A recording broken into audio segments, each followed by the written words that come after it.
Bismillahirrahmanirrahim. Assalamualaikum warahmatullahi wabarakatuh. Waalaikumsalam warahmatullahi wabarakatuh.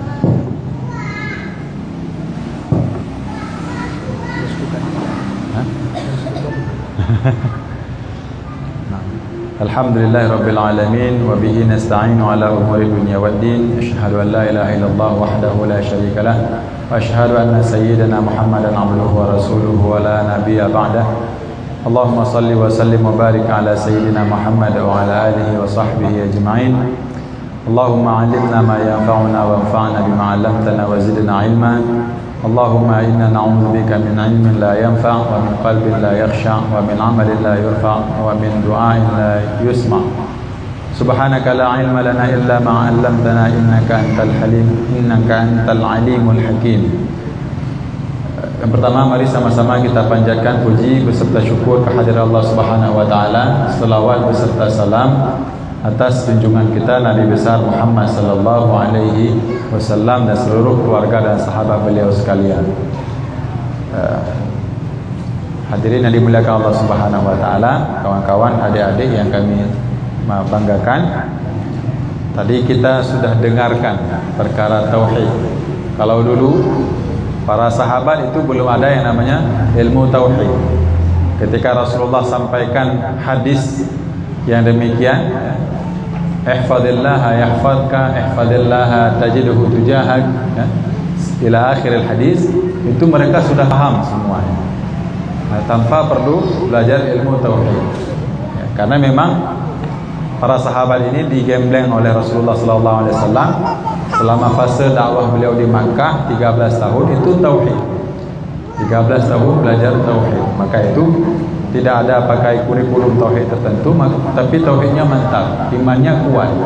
Sehingga Umar bin Khattab mengatakan, kalau seandainya ditimbang imannya Abu Bakar As-Siddiq dengan seluruh iman orang yang ada di dunia, maka akan menang iman Abu Bakar As-Siddiq. Karena apa? Sangat kuat keyakinan daripada Abu Bakar As-Siddiq radhiyallahu anhu.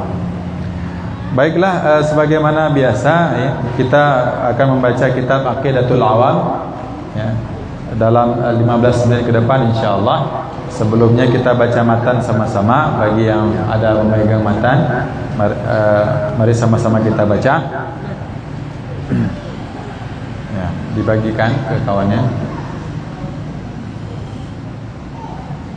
Nah, kita mulai dari mukaddimah ya. Bismillahirrahmanirrahim.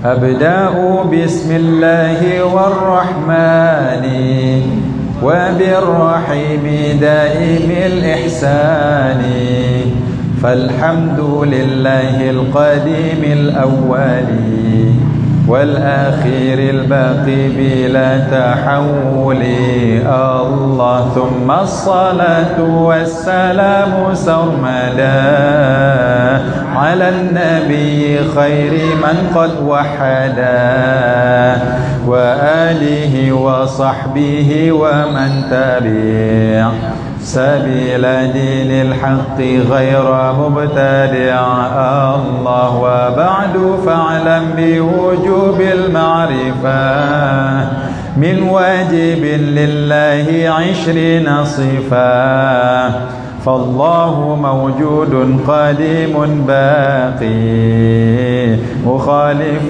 للخلق بالإطلاق. الله وقائم غني وواحد وحي قادر مريد عليم بكل شيء سميع البصير والمتكلم له صفات سبعة تنتظم. الله فقدرة إرادة سمع بصر حياة العلم كلام استمر وجائز بفضله وعدله ترك لكل ممكن كفعله. Allah ya.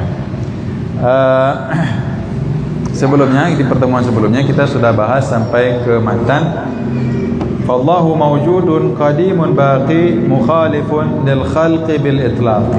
Ya. Di situ ada sifat nafsiyah, sifat wujud. Kemudian di situ ada sebahagian sifat salbiyah, qadim, ya, qidam, baqa, mukhalafatun lil hawadith. Masuk ke pembahasan selanjutnya, wa qaimun ghani wa wahidun wa hayy.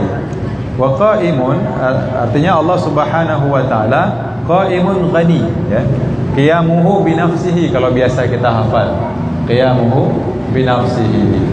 Ya, kalau diterjemahkan berdiri dengan dirinya sendiri. Maksudnya apa Allah Subhanahu wa taala berdiri dengan dirinya sendiri? Yang dimaksud di sini adalah Allah Subhanahu wa taala tidak butuh kepada siapapun dan tidak butuh kepada apapun.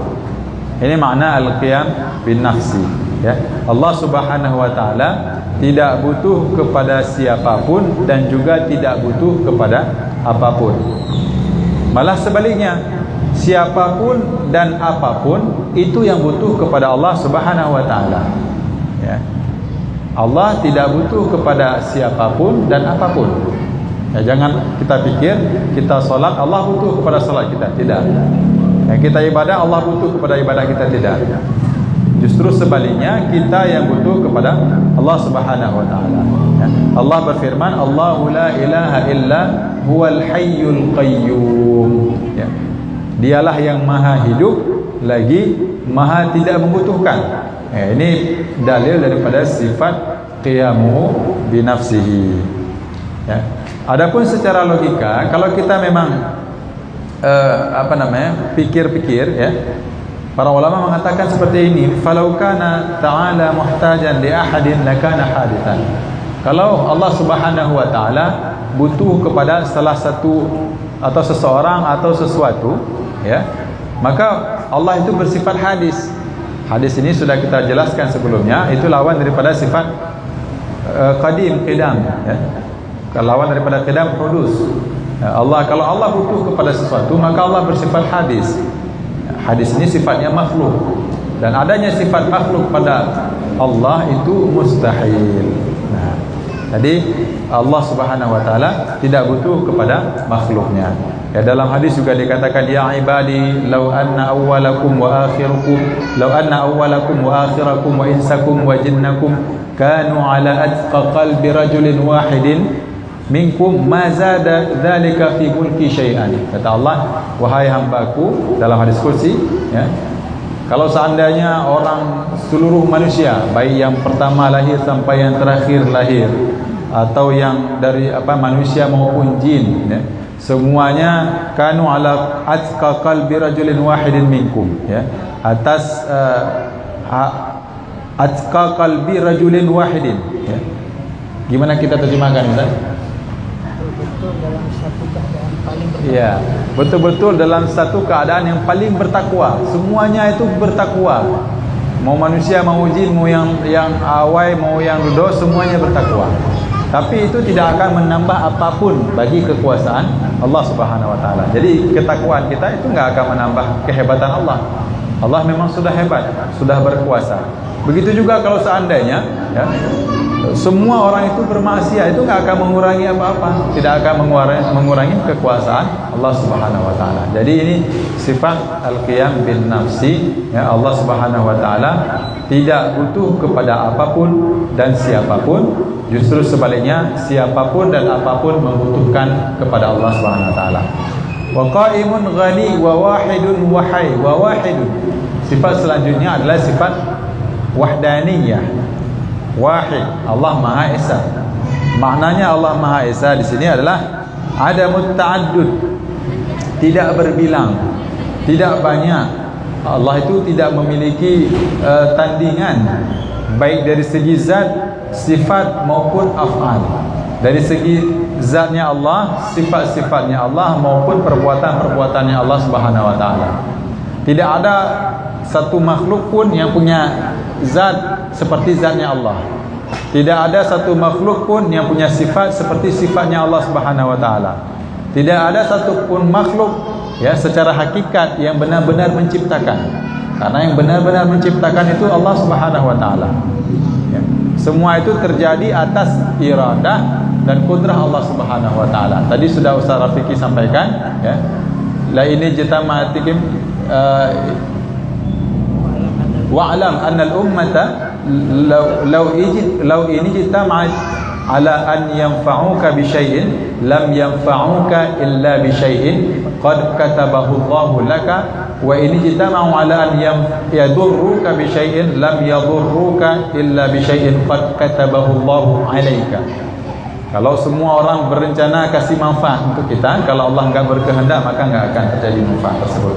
Kalau orang berencana semuanya ingin membuat kemudaratan, ya, ingin mencelakakan kita, ya, kalau Allah enggak izinkan maka enggak akan terjadi. Nah, ini wahdaniyah. Allah Maha Esa dari segala sisi, dari zatnya, ya, tidak ada yang serupa dengan zatnya Allah, dan zatnya Allah itu sendiri esa, tidak tersusun dari anggota-anggota. Kalau kita walaupun dibilang ini satu tubuh, tapi ini secara majaz, ya, pada hakikatnya kita tersusun dari jantung, dari lambung, dari usus-usus, dari tangan, kaki, mata, kepala dan seterusnya. Zatnya Allah tidak butuh kepada yang namanya anggota tubuh. Ya. Begitu juga sifatnya Allah, tidak ada satupun yang dapat menyerupai sifatnya Allah. Walaupun sama-sama nama, ada sifat ilmu sama Allah, kita juga ada ilmu, tapi hakikatnya berbeda. Ilmunya Allah qadim, tidak didahului oleh ketidaktahuan, tidak perlu belajar, tidak didahului oleh kebodohan. Ilmunya manusia itu muktasab, dia enggak qadim hadis, dia perlu belajar. Sebelum belajar, sebelum berilmu, dia bodoh dulu. Ya, tidak ada manusia begitu lahir langsung pintar, langsung tahu segala hal. Dan ilmunya manusia itu terbatas. Ilmunya Allah mutlak, tanpa ada batasan. Nah, ini wahdaniyah, ya. Di dalam Al-Quran banyak sekali yang menyebutkan bahwa Allah itu bersifat wahdaniyah. Qul huwallahu ahad, ya. Wa ilahukum ilahun wahid, dan seterusnya, ya. Dan dalam ayat yang lain dikatakan bahwa law kana fihi ma alihatun illallah lafasadata. Kalau di langit dan bumi, alam semesta ini ada Tuhan-Tuhan selain Allah, maka akan hancur. Kenapa demikian? Ternyata kalau kita pikir secara logika benar, ya. Kalau ada dua Tuhan misalnya, dua-duanya punya kehendak yang berbeda-beda.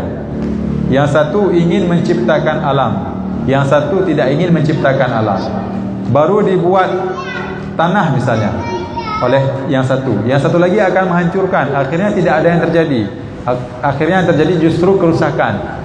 Tapi kalau kita lihat dengan mata kepala kita, yang ada justru sebaliknya, keteraturan. Berarti ini menunjukkan tidak mungkin adanya dua Tuhan. Nah, ini dalil dari sifat wahdaniyah, ya. Wa qa'imun ghani wa wahidun wa hayy. Okey. Wahdaniyah ini adalah sifat terakhir dari sifat salbiyah. Sifat salbiyah ada 5: qidam, baqa, mukhalafatun lil hawadis, al-qiyam bin nafsi, wahdaniyah. Kenapa disebut ini salbiyah? Karena 5 sifat ini definisinya, madlulnya, mafhumnya itu menafikan, mentiadakan lawannya.